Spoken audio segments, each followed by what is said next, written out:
कि ये तस्वीर कहीं और की नहीं बल्कि देश के दक्षिणी राज्य केरल की है, जहां बारिश कहर बरपा रहा है। लोगों की मौतें हो रही हैं, लोग लापता हैं, मकानें जमींदोज हो रही हैं। नमस्कार, प्राइम टॉक में आपका स्वागत है। देश के दक्षिणी राज्य केरल में बारिश कहर बरपा रहा है। इससे करीब 21 लोगों की मौत की खबर है। कई लोग लापता बताए जा रहे हैं। सबसे बुरी स्थिति कोट्टायम की है। फिलहाल सशस्त्र बलों और एनडीआरएफ की टीमें पीड़ितों की मदद और बचाव कार्य में लगी हैं। मीनाचल और मणिमाला में नदियां उफान पर हैं। बारिश से जुड़ी घटनाओं में कई लोग घायल हुए हैं। साथ ही कई लोगों को सुरक्षित जगहों पर पहुंचाया गया है। यहाँ तक कि कई जिलों में बांध अपनी पूरी क्षमता के करीब पहुंच गए हैं। राज्य के पहाड़ी इलाकों में कई छोटे छोटे कस्बे और गांव बाहरी दुनिया से पूरी तरह से कट गए हैं। भारत मौसम विज्ञान विभाग ने तिरुवनंतपुरम, कोल्लम, पठानमथिट्टा, कोट्टायम, अलापुझा, एर्नाकुलम, इडुक्की, त्रिशूर, पलक्कड़, मलप्पुरम और कोझिकोड जिलों में भारी बारिश के लिए येलो अलर्ट जारी किया है। केरल के मुख्यमंत्री पिनाराई विजयन ने हालत को गंभीर बताया। उन्होंने कहा कि आईएमडी ने अरब सागर के ऊपर बने कम दबाव प्रणाली के कारण राज्यों में व्यापक भारी बारिश की चेतावनी दी है। इससे पहले भारी बारिश की वजह से 2018 और 2019 में केरल में बाढ़ आई थी। इस तबाही में सैकड़ों लोग मारे गए थे। अब सवाल यह उठता है कि केरल ऐसे बाढ़ में क्यों डूब रहा है। केरल में पिछली बार हुई बारिश की तबाही के बाद कहा गया था कि ऐसी तबाही यहाँ 94 साल पहले हुई थी। पिछले कुछ दशकों में केरल में बाढ़ की बात सुनी नहीं गई थी।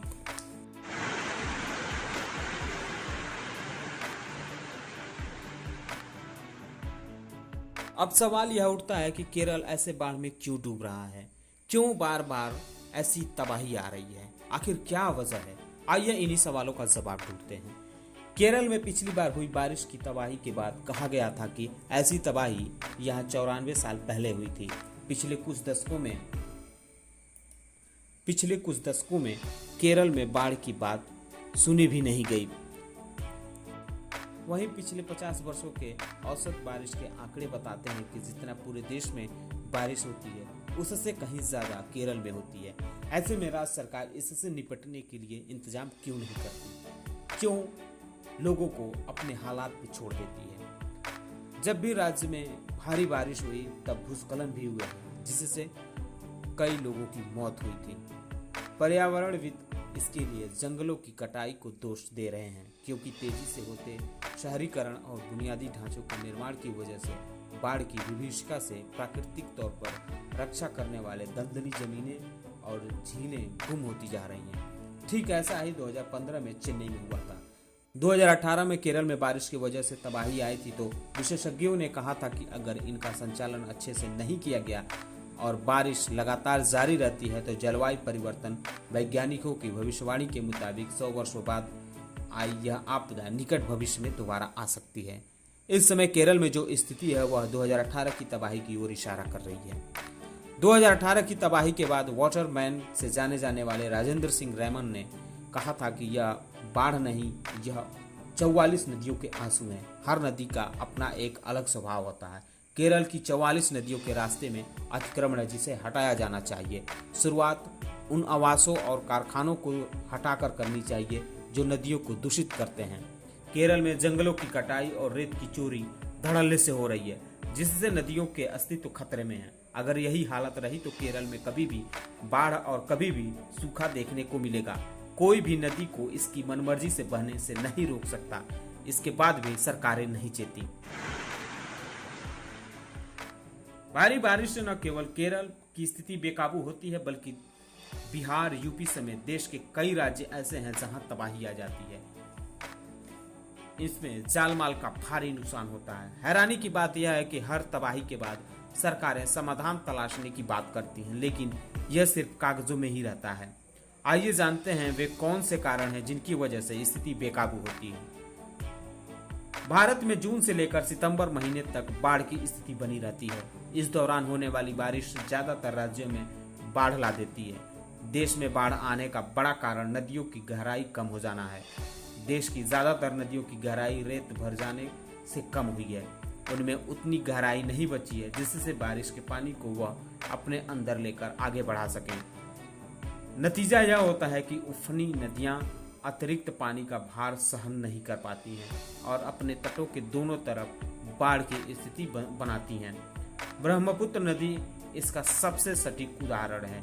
इस नदी का पाट 2 किलोमीटर से लेकर 14 किलोमीटर तक फैल चुका है।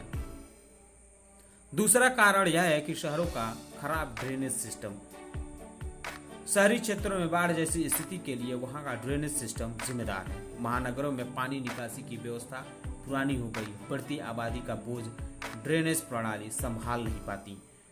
चेन्नई में 2015 में आई बाढ़ ड्रेनेज सिस्टम की विफलता थी।